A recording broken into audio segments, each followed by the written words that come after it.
We using a new mic, y'all. Y'all see that? Um, y'all pay for this. I appreciate that. All right, I really wasn't feeling that yellow one. I had to change it up a little bit. But look, man, we talking about the Dolphins. This needs to be a bounce back game. And of course, I want to talk about the defense first because I do feel like we're kind of underestimating the Dolphins a little bit. Now, their record does say 1-6, but I do want y'all to realize we're missing some key people. We're missing our best linebacker, who's arguably been a top 5 linebacker in the league. We're missing Jalen Walker. We're also missing Billy Bowman Jr., who's been one of the best nickels as a rookie. And what I do think, what will happen is our pass defense will kind of take a hit. I'm not saying it's going to fall off a cliff, but I do think it will take a significant hit over the next month or so because we don't have Devon Diablo in the lineup. Like, I really do feel like he opens up everything for us as far as pass defense because, his range, his athleticism, his versatility, his ability to cover pretty much anybody on the field is a reason why we have, one of the best pass defense in the league, really the best. They see a 6'3" linebacker moving like a safety, covering guys deep down the middle of the field, and they're like, I'm not going to test him. Devon Diablo can make up for Caden Ellis, but when he's not there, you kind of see it's just like, oh yeah, we can attack him because now Caden has to be in coverage more. He just can't pin his ears back and just go rush the passer because it's just like 6'7". Oh man. And I wish I could say I was overthinking it, but I'm not. Like, if you just sit up there and understand why we are one of the most blitz happy teams in the league, is because we can do it. We have the range in the middle. We have the people on the outside to do it. And we don't have a key piece. And it's just like, I'm kind of losing my mind about that. But I'm not going to keep worrying about it. I just want to get into the film, y'all. So if y'all do enjoy this, be sure to like, subscribe for more. So let's go and get into it. The first thing I want to talk about, and that's their passing attack, because even though they aren't necessarily great statistically, Tua still does some great things, okay? One thing I do think he does well is, perform against zone coverage. So what they're going to be having, they're going to have a 4x1 set, which means you're going to have 4 receivers one side, and then you're going to have this guy by himself on the isolated side, okay?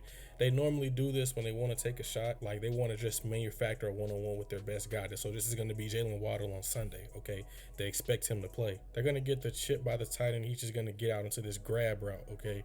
You're going to have both of these guys running in cuts right here. Not sure, the spacing is kind of off, and you're just going to have the running back go on a swing route.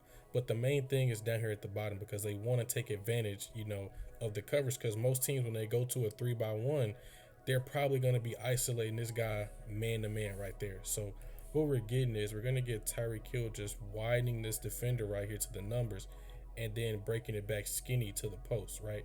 Because they just want to take that one-on-one shot. And it also helps that they're in cover 3 buzz. So that means this safety is going to be coming down and playing the hook curl.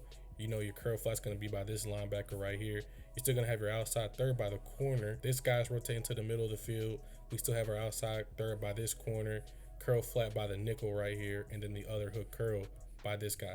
So you can tell when he's dropping down, this guy right here, the safety, when he's dropping down, there's going to be even though the seams are a weakness, him dropping down is going to create an even bigger hole in that seam because he's just dropping down.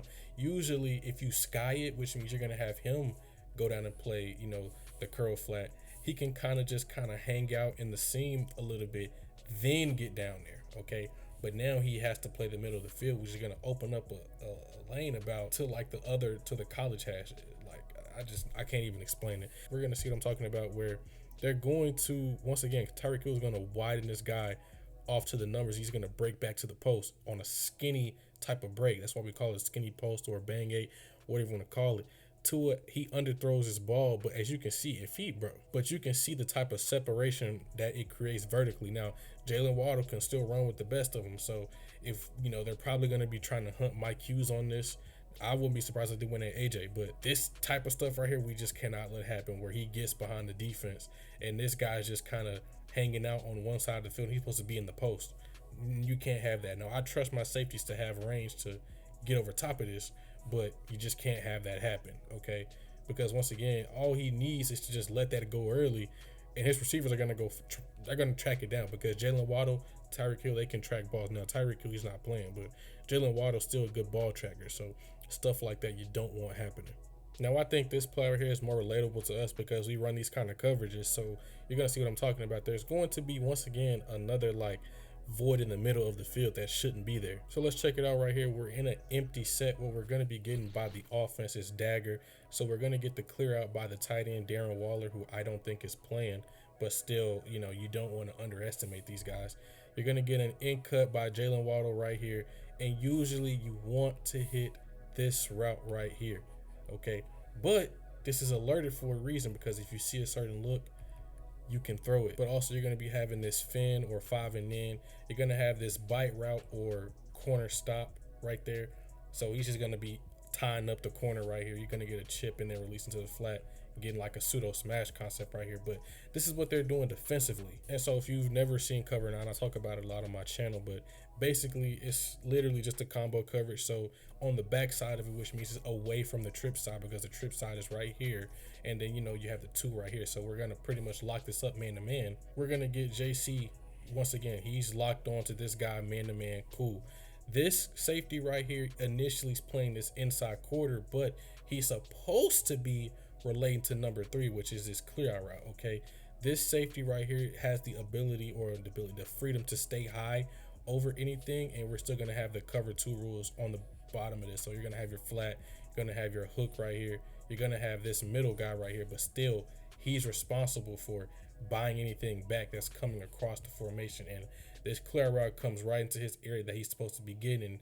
He's just caught flat-footed and looking at the quarterback, okay? And it's also worth noting that this guy is also, you know, locked on the backside. You're pretty much locking it backside, and you want to flood the zones, or you want to flood the route concept over here with all the zones, and you're buying this guy back to the formation, okay? Because if you look at it like this, so let's say this safety, he does his job, and he takes away number 3, which is this clear route that they're going to end up throwing to, okay?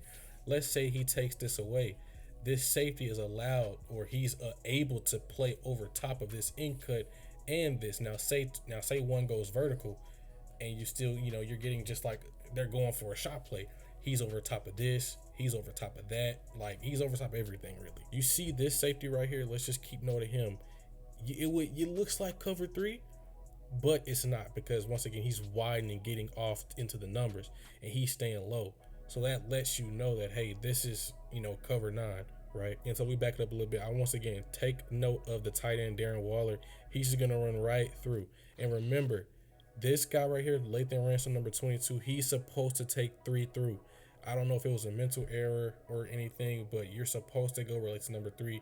I would say you're supposed to have your body looking, or this way. Your body language is robot turning that way and looking for him, actively looking for him.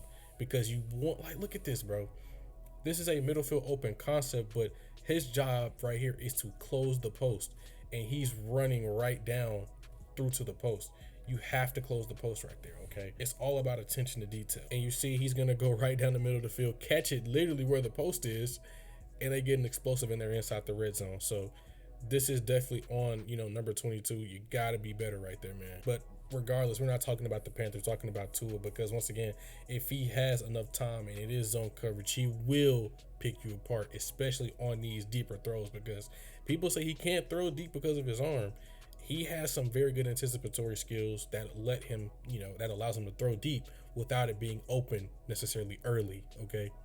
I said it earlier, you know, in the year, that I love the whole penetration thing, but it kind of scares me when we play gap scheme teams, because they want you to get upfield, and they're going to just pretty much wash you down and run right past you. Now, Kyle Shanahan isn't a gap scheme type of coordinator, but he has it in his playbook, okay? And guess who comes from Kyle Shanahan's tree? Mike McDaniels. So he has it in his playbook, and it's a good example of what we're looking at right here. So what we're going to get the center pulling. Like, you rarely see this. So what we're going to get here is a simple gap scheme concept. We're going to have the guard and the center pull out. Well, that's kind of crazy. They're both going to get out on the perimeter. They're going to motion this guy over too. They're going to just take him out to play. This guy right here, he's going to work to cut off this guy, but you're going to see they're going to get numbers to the front side in order to get on the edge, and they're going to crib this long run. So let's look at this, right? We're going to see, once again, the motion is going to get this guy out the way. He's going to move him over and create better angles for the second level guys, because look at this.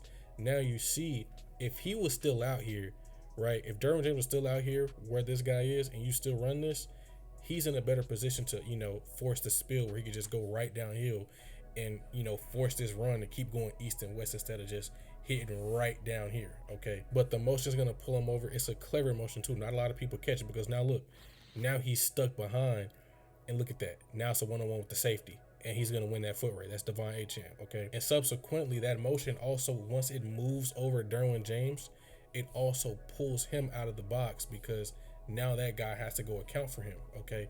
And so now you have more favorable numbers to this run concept, and it's gonna take a guy at the box. And when you take a guy at the box, stuff like this happens. So this is some like very good run design by Mike McDaniel. I think he was a run game coordinator at one point in time, but like you see why he can create some of like the best angles in the run game, and you get long runs like this, and they're really good at running the football.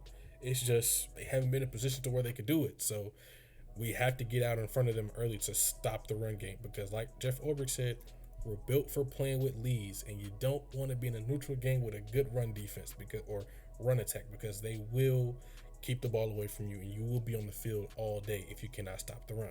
All right, now this is the last one I want to look at, and it's still a gap scheme run that I'm kind of like, wow, this is a good design because I've never really seen it before, or I really don't know the name of it, and it's intriguing me. So they're gonna motion in the running back over here to get, you know, just kind of an idea of what's going on. And so now he's on the right side of the quarterback, but they're gonna be running back the other way. Okay, so we're gonna get a pin on this guy right here. He's gonna pull around, and he's gonna go get him. Like, this is the main thing you need to worry about right here because it's still a gap scheme run, but I'm not sure of the name of it. Like, it could be power, it could be a version of power, but like, once again, Mike McDaniel, he's very good at designing his run offense because it's just like, what is this? What do you call it? I know some people probably know the name of it, but I don't know the name of it, and I'm showing y'all this because it's very interesting to me because look, you're gonna see you can get on the edge pretty quickly. So Tua's gonna turn around. We need to do, I'm glad we do this, but we need to do it even more. Okay, that's besides the point. So you see, it's still, you're able to get on the edge without necessarily running outside zone because, you know, it's an outside hit and run. And even though you're starting from, you know, further back and you have to get lateral before you can get upfield, if you can get to the edge early and you create these lanes like this, where you see, you know, you have a seal by this guy right here, he's sealing right here. Now, if he can hold his block a little bit longer, he can be clean. It could be one-on-one with a safety, and he can outrun him. But like, he slows him down a little bit, as you can see. But come on, man.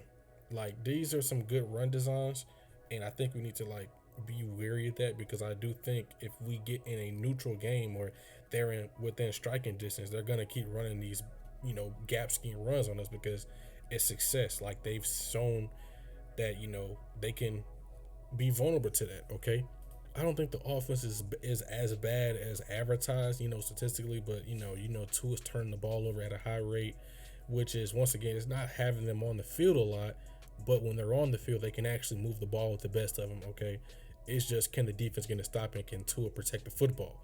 It's not a matter, oh, this is just a poorly coached team. Well, it kind of is, but offensively, I wouldn't say it's a poorly coached team because their offense is very good. It's just they can't stay on the field. And also their defense really isn't giving them a chance to stay in games if they have a slow start. So we cannot let them stick around in this game because if they stick around, they will mess around and beat us, and we can't let that happen. So that's my whole thoughts on the situation.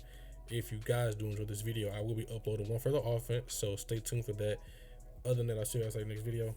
Goodbye.